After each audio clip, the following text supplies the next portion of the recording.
শেষ মুহূর্তে মুখ্যমন্ত্রী মমতা বন্দ্যোপাধ্যায়ের উত্তর দিনাজপুর জেলা সফরে কিছুটা রদবদল হলো। আগের সফরসূচি অনুযায়ী মঙ্গলবার শিলিগুড়ি থেকে হেলিকপ্টারে করে রায়গঞ্জ পলিটেকনিক কলেজের অস্থায়ী হেলিপ্যাডে নামার কথা ছিল তার। সেখান থেকে স্টেডিয়ামের সরকারি অনুষ্ঠানে যোগ দিতেন তিনি, কিন্তু হঠাৎ সোমবার দুপুরে তা বদল হয়।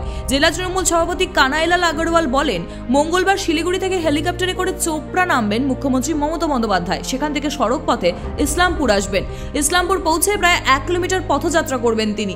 সেখান থেকে হেলিকপ্টার করে রায়গঞ্জে আসবেন। এজন্য সোমবার ইসলামপুর পৌর হাই স্কুল মাঠে অস্থায়ী ভিত্তিতে হেলিপ্যাড তৈরির কাজ শুরু করে প্রশাসন। প্রস্তুতি পর্ব খতিয়ে দেখেন মন্ত্রী গোলাম রাব্বানি।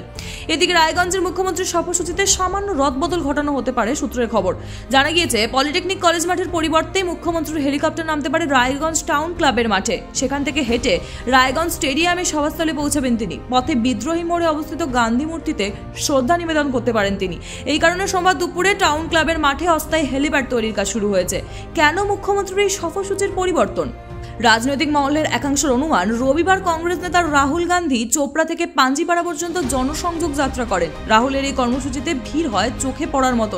এই কর্মসূচির পাল্টা হিসেবেই মুখ্যমন্ত্রী মমতা বন্দ্যোপাধ্যায়ের মতন দূরদর্শী রাজনীতিবিদ নিজের জনসংযোগের কারিশমা তুলে ধরতে আগ্রহী। সেই কারণেই সফরসূচিতে এই পরিবর্তন।